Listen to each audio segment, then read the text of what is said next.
Hello बच्चों, कैसे हो यार आप सभी लोग। अब हम लोग जो चीज़ पढ़ने वाले, मैं पहले आप सभी बच्चों को बता दूं, इस न्यूमेरिकल पॉइंट को प्लीज़ देखने से पहले इस पॉइंट को ज़रूर देख लीजिए, क्योंकि अगर आपने इन सारे लॉजिक को समझ लिया तो आपको न्यूमेरिकल शायद अच्छे से समझ में आएगा। इसी लाइंस के बाद जो मैं आपको समझाने वाला हूँ, इसके जस्ट बाद आपको तुरंत वीडियो दिखेगा जो न्यूमेरिकल से रिलेटेड होगा। बट बिफोर दैट मैं जो क्वेश्चंस आपको समझा रहा हूं प्लीज आप उसको ध्यान से देखिएगा। जैसे मान लीजिए मैंने कोई रिएक्शन लिखा H2 + O2 गिव्स H2O।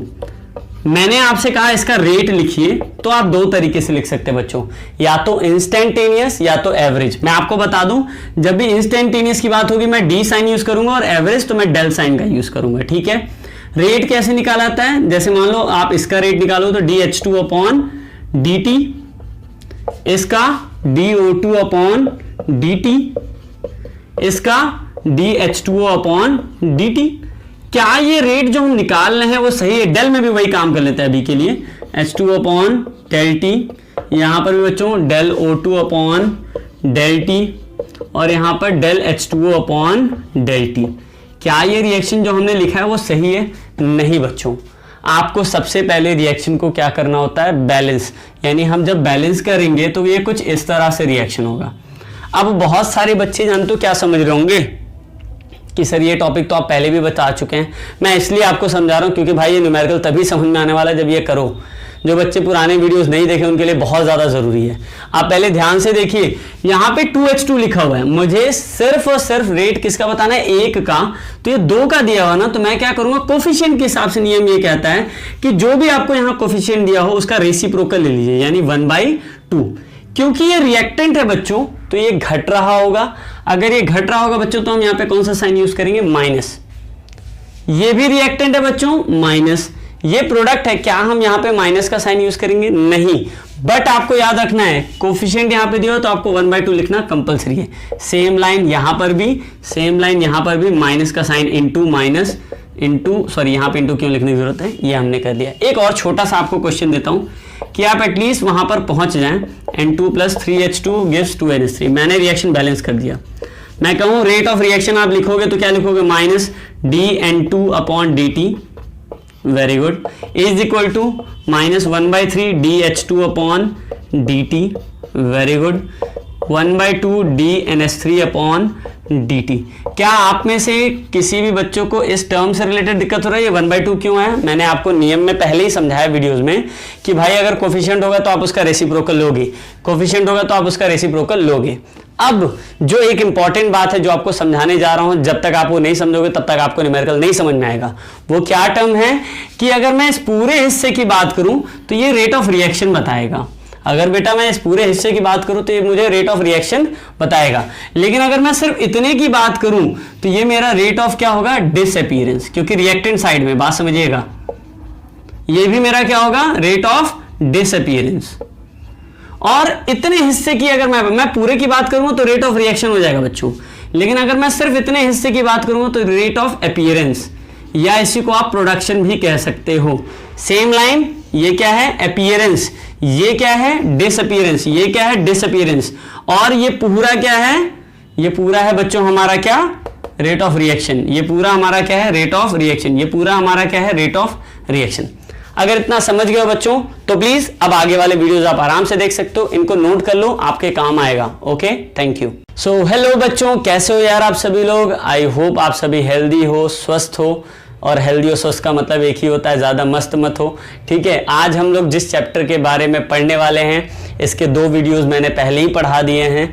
आप एक बार वीडियोस मेरे चाहें तो पहले से देख लेंगे तो शायद आपको ये न्यूमेरिकल पार्ट जो आज हम लोग बात करने वाले बच्चों बहुत अच्छे से समझ में आएगा। सबसे पहले मैं आपको बता दूं, मैंने पिछले वीडियोस में क्या आपको समझा दिया इस चैप्टर के बारे में। इस चैप्टर का नाम वैसे तो केमिकल काइनेटिक्स है बच्चों, लेकिन मैंने आपको बता दिया कि केमिकल काइनेटिक्स भाई होता है क्या है, रेट ऑफ रिएक्शन क्या होता है, रेट ऑफ रिएक्शन कैसे निकाला जाता है, उसके कितने टाइप होते हैं, एवरेज रेट क्या होता है, इंस्टेंटेनियस रेट क्या होता है, उसका ग्राफ कैसे बनेगा, स्टॉकियोमेट्रिक कोफिशिएंट हो तो कैसे हम रिएक्शन एक्सप्रेस करेंगे।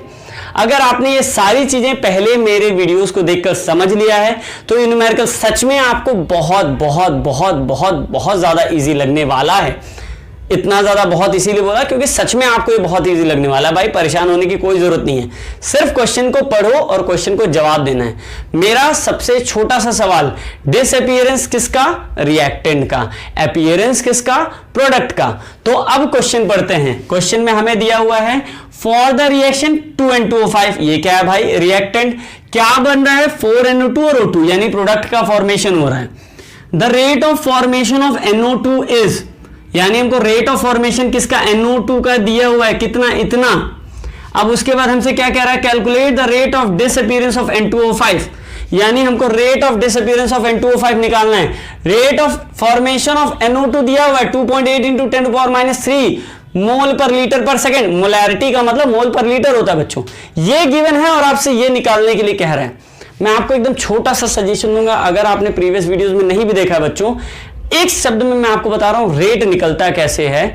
Disappearance of reactant, appearance of product होता है। अगर कोफिशिएंट दिया हुआ है उसको रेसिप्रोकल ले लेना है और कुछ नहीं करना है।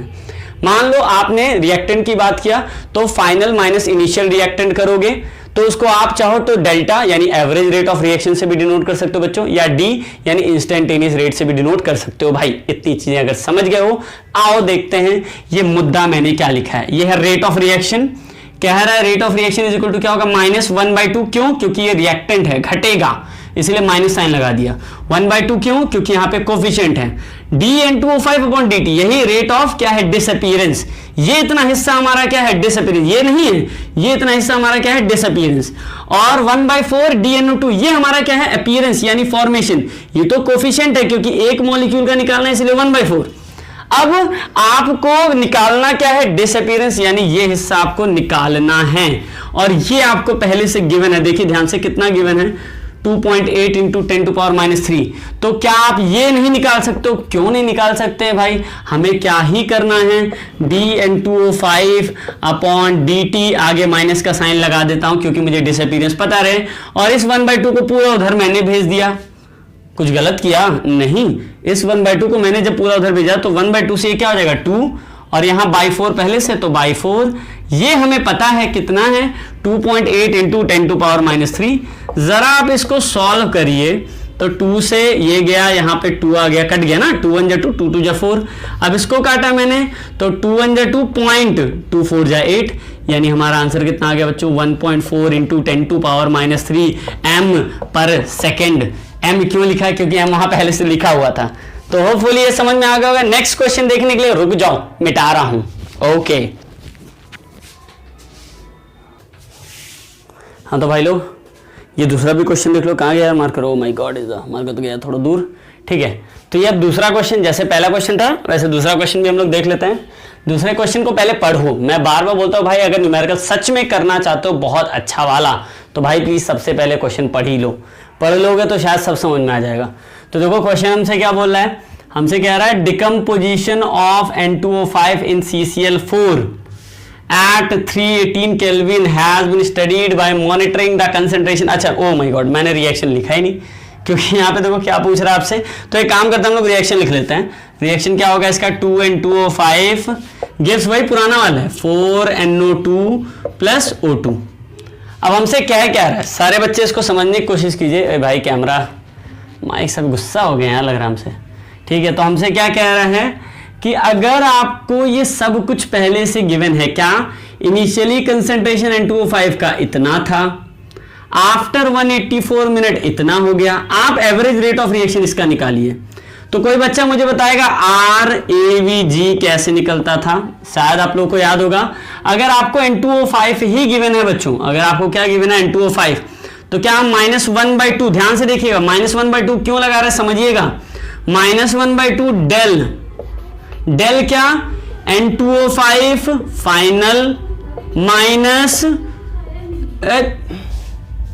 N2O5 इनिशियल, क्या? Upon T final minus T initial. ठीक है, अब ध्यान से N2O5 फाइनल क्या भैया? ये फाइनल है कि ये फाइनल है? भाई रिएक्टेंट ना घटता है, तो इन दोनों में कौन कम है? ये वाला। बिना पढ़े कर सकते हो मेरे भाई, अगर रिएक्टेंट है तो कम वाला ही क्या होगा? फाइनल। यानी हम यहाँ पे लिख सकते हैं ना -1/2। बच्चों ध्यान से देखिएगा, 2.08 ओके माइनस 2.33 अपॉन 184 माइनस 0। क्या इससे मेरा आंसर नहीं आ जाएगा? 1/2 इंटू 184 माइनस में रहेगा, कोई बात नहीं, वो रेट ऑफ, हम माइनस यहाँ पे अभी नहीं काउंट करेंगे। माइनस माइनस, ये भी माइनस में मेरा आंसर आया। अब बात समझते हैं कितना आएगा माइनस में भैया, 0.25, यानी ये माइनस से माइनस प्लस हो गया। अब जो भी आप सॉल्व करके इसका आंसर लाओगे, मैं अगर इसके आंसर की बात करूं बच्चों, तो एक तुक्के में मैं अगर लाऊं तो 6.79 इंटू 10⁻⁻4 मोल पर लीटर पर सेकेंड आ गया, सॉरी पर मिनट आ गया। ये क्या मेरा निकला? RAVG। कई बच्चे कह रहे सर आप NO2 नहीं निकाले। अब मैं आपको ज्ञान की बातें बताता हूं, यहीं पे लिखना क्या, पूछो क्या, 1/4 del NO2 upon del T. आपको निकालना क्या है, पढ़िए क्वेश्चन में, रेट ऑफ प्रोडक्शन, मतलब इसका प्रोडक्शन निकालना है, यानी बस इतना ही निकालना ना। अगर आपने बच्चों RAVG निकाली, मैं आपको सिर्फ इतना ही कहूंगा, उसको 4 से क्या कर लीजिएगा, मल्टीप्लाई, यानी कुछ नहीं करना है। हम यहां पे लिख देते हैं del NO2 upon del T is equal to RAVG into 4। क्यों 4? क्योंकि हमको इससे कोई मतलब नहीं है, मतलब बस इसी से। तो ये बताइए RAVG अभी थोड़ी देर पहले आपने निकाला है ना, क्या आप इसको 4 से मल्टीप्लाई नहीं कर सकते हो? कर सकते हैं, और इसी तरीके से हमारा आ जाएगा आंसर। तो क्या इतनी बातें आप सारे बच्चे समझ लिए हैं? Very good. तो अब मैं नेक्स्ट क्वेश्चन आपको देने वाला हूं। ओके ओके, सो ये देखो भाई, ये नया क्वेश्चन आ गया है, ठीक है। धीरे धीरे मुझे बार बार कैमरे की तरफ आना पड़ रहा है, कोई बात नहीं। अब क्वेश्चन की तरफ हम लोग आते हैं। क्वेश्चन क्या है, N2 + 3H2 = 2NH3, एक रिएक्शन है। हमको क्या बोला, rate of formation of ammonia. भाई देखो, मैं बार बार कहता हूं आप लोग चालाक बनो, DNH3 अपॉन DT बस दिया हुआ है, यही चीज आपको बार बार समझना है। आपसे क्या कह रहा है, क्या निकालने के लिए, डिसअपीयरेंस ऑफ हाइड्रोजन, यानी -DH2 अपॉन DT बस निकालना है। प्लीज ये चीजें बार बार मैं आपको इसलिए सिखा रहा हूं क्योंकि आप गलतियां ना करो। कुछ नहीं करना है, मैंने रेट ऑफ रिएक्शन का फॉर्मूला लगाया, क्या लगा सकता हूं भैया, -DN2 upon DT is equal to 1/3 minus यहाँ पे DH2 upon DT is equal to plus 1/2 DNH3 upon DT। कोई बच्चा मुझे बताएगा कि क्या इसकी मुझे कोई जरूरत है? अभी तो जरूरत नहीं है, तो नहीं यूज करते हैं। इन दोनों की जरूरत है, बिल्कुल जरूरत है भाई। तो क्या हम इन दोनों इक्वेशन को एक दूसरे के इक्वल दिखा सकते हैं? हाँ। तो 1/3 DH2 अपॉन बच्चों DT is equal to 1/2 DNH3 upon DT। कोई बच्चा मुझे ये बताएगा क्या इसकी वैल्यू आपको पता है? हाँ, कितनी है? 2 × 10⁻⁴। अभी मैं यही करता हूं कि DH2 अपॉन बच्चों DT इज इक्वल टू, इसको उधर मैंने भेज दिया, मैं माइनस यहीं पे रख रहा हूं, इसको मैंने उधर भेज दिया, तो क्या हो गया, 3/2 इंटू 2 × 10⁻⁴। ये कैंसिल हो गया, बोलो हाँ। तो मेरा आंसर क्या आ गया, 3 × 10⁻⁴। आगे यूनिट जरूर लगा देना, मोल पर लीटर पर सेकेंड। तो क्या ये आपको आसान लगा? Very good. और सच कहूं तो ऐसे क्वेश्चन बहुत ज्यादा इजी है बच्चों, बट प्लीज ऐसे क्वेश्चन देखते रहो। मैं नेक्स्ट क्वेश्चन जा रहा हूं देने। ओके सो बच्चों, ये है नया क्वेश्चन, एक बार इस पे भी ध्यान दे देते हैं यार। क्वेश्चन को सबसे पहले, कुछ भी देखने से पहले भाई मैं कहूंगा आप रिएक्शन जरूर देख लो। रिएक्शन देख लिया, कह रहा है if rate of disappearance of hydrogen is 12 मोल पर लीटर पर सेकेंड, देन फाइंड क्या, rate of appearance of NH3, दूसरे में rate of disappearance of NO2। मुझे कुछ नहीं आता है, मुझे बस ये आता है करना, और कुछ भी नहीं आता है। -DN2 upon DT is equal to -1/3 DH2 upon DT is equal to 1/2 DNH3 upon DT। कर दिया मैंने। अब मुझे क्या करना है? कुछ भी नहीं करना है भाई, ये गिवन है मुझे, मैं यहां पे रख देता हूं -1/3 इंटू कितना, 12। कुछ नहीं करना है भाई, आपको ये निकालना है DNH3 अपॉन DT 1/2। इसको यही रहने देना, इस हिस्से को यही रहने देना, और इसको इधर सॉल्व। अब हम आधा आधा हिस्से में सॉल्व करते हैं, ठीक है। एक को इधर सॉल्व कर लेंगे, एक को इधर। अब हम क्या करते हैं, DNH3 अपॉन DT यही रहने देते हैं। कोई दिक्कत इसमें नहीं, कोई दिक्कत नहीं। अच्छा ये इधर पहुंच गया तो आप बताओ ये क्या हो गया, 2/3 इंटू 12, कोई दिक्कत किसी को नहीं। 3 4 जा 12, हमारा कितना आ गया 8 मोल पर लीटर पर सेकेंड। अच्छा इसकी अगर हम बात करें बच्चों तो देखो क्या आएगा, ध्यान से देखिएगा, माइनस डी एन 2/dt। तो हमें क्या पता है भैया इसकी वैल्यू कितनी आई है, ध्यान से देखो, minus D N 2/dt is equal to minus 1/3 dH2/dt। कोई बच्चा मुझे ये बताएगा इसकी वैल्यू हमें पता है, जी बिल्कुल पता है, 12, माइनस से माइनस हो गया कैंसिल, तो ये बताओ dN2/dt हमारा कितना आएगा, कोई बच्चा हमको बता दे प्लीज, कितना आएगा, 4 मोल पर लीटर पर सेकेंड। अब हमसे पूछा जा रहा रेट बताओ, मैं आपसे एक चीज कह रहा हूं भाई, आपको परेशान होने की जरूरत नहीं है, ये आपको पता है इससे भी रेट निकलेगा, इससे भी रेट निकलेगा, इससे भी रेट निकलेगा, अगर आप चाहो तो सब पे ट्राई कर सकते हो। यहां से मेरा कितना आया 4 मोल पर लीटर पर सेकेंड। अच्छा इससे चेक करते हैं, इस वाले से, माइनस 1/3 इंटू 12, यहां से भी कितना आया 4 मोल पर लीटर पर सेकेंड। अच्छा इससे चेक करते हैं एक बार, ठीक है, यहां पे हमारा कितना आया 8 आया ना, ध्यान से देखो, तो हमने रखा 1/2 इंटू 8, यहां पर भी आया 4 मोल पर लीटर पर सेकेंड। यानी भैया हर केस में आंसर क्या आएगा, सेम ही आएगा। तो इतनी बातें अगर समझ चुके हो भाई, छापो जल्दी से, पॉज करके, मैं नेक्स्ट क्वेश्चन जा रहा हूं देने। ओके सो हेलो बच्चों, अगर आप ये सोच रहे हो इसके बाद अभी और कोई न्यूमेरिकल क्यों नहीं आया, क्योंकि भाई अभी और कोई न्यूमेरिकल नहीं दूंगा मैं। सबसे पहले जितने न्यूमेरिकल आपको समझाए हैं भाई, पहले उतने को रिवाइज करो। नेक्स्ट क्लास में हम और नए लॉजिक, नए टॉपिक के साथ मिलेंगे, हो सकता है उसमें भी कुछ न्यूमेरिकल मैं यूज करूं। तब तक के लिए मेरे चैनल को देखना मत भूलिए यार, प्रीवियस वीडियो जरूर देखिए, और प्लीज़ यार चैनल को लाइक, सब्सक्राइब और शेयर जरूर कीजिए, क्योंकि अगर आप जितना शेयर करेंगे मुझे थोड़ा उतना मोटिवेशन मिलेगा। थैंक यू बच्चों।